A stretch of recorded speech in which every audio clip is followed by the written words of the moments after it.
please help my faith and help my spirit. And at first I was at peace. So the first Sunday I went to the church, they called first timers and I came out. They prayed for us, and then when we were standing there, the pastor of the church was like, I want to see you after the service. I told him I want to confide in him, to tell him one of my deepest secrets.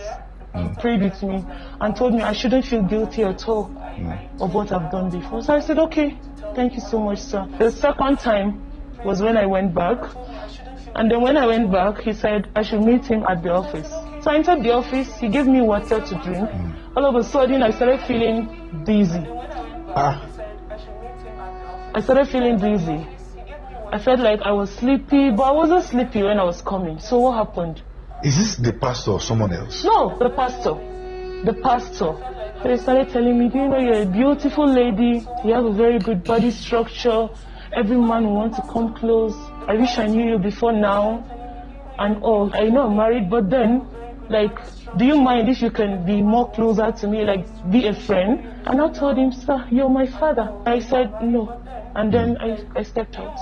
I reached home. I thought that was all. He started sending me messages, started sending me voice notes, started sending me pictures of his private areas. The first time he sent, I thought it was a mistake, and I replied, sorry, pastor, I think this is not for me. And he was like, yes, this is for you. I just want you to understand the feeling I have for you. That's not the pastor. That's a wolf in sheep's clothes. He kept sending messages, kept calling every day. When I pick, the first thing he draws my attention is, Jesus loves you. Or he can call and say, let me pray with you today. I was led. And then at the end of the call, that's when he will now talk about love. Fast forward, he told me to come. So I went to the office. When he came, he entered the office, and then the same thing he did, he just gave me the water bottle. But I noticed it was already open. The seal was open already. You drank it again? I drank it. I was thirsty. You drank it again? I drank it. You drank it again? Yes. I was thirsty. I don't know what came over. I was so thirsty. I had to drink. Then I was sitting on the chair. He sat on the table edge. Then he started touching me, making advances. And then he told me, no matter how I shout, nobody is going to hear me. He was stronger than me. I was vulnerable. He succeeded in raping me. And when I came back to my consciousness, I was just crying. I was so emotional. But I noticed he wasn't bothered. It was something like it was normal to him. Immediately I go back home. I saw his call again. He said on Tuesday Bible study, I should come and see him in church. So I went to church. You went to church? Yes. Who preached? Him. And you were seated?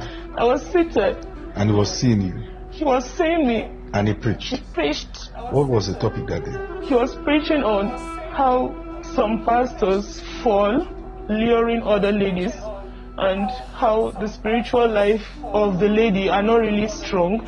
So he was encouraging the youth to be sensitive and not to just take spirituality casual. He was encouraging the youth to be on fire for God. So after listening to this lady's confessions, I'll get to the pastor part, the man's part. But you see why I say women throw themselves at people when they see, at men when they see power, money, and all those things. First of all, this lady is craving attention. People don't know difference between attention and love. People don't know the difference. Secondly, she said that she noticed that her water was laced with something and she felt dizzy after drinking it. Later, she now went to the second time. You see, women are vulnerable, but most times women know what they are doing. Some people don't have sense until you give them sense. What are you now looking for there to the second time? And you are sitting down there, the guy is preaching and you are looking at him, you guys were looking at each other, the other one was there making himself a whatever, and you were there admiring him. Because you cannot tell me that when you are sitting down in that chair that you are sitting and be looking at him, some things are not going on your head. Why are you now coming out to confess? Madam, you are here to tell us that you like it first. You like being forced to do some things. If you were forced to do the first one, were you forced to do the second one? You start blaming pastors.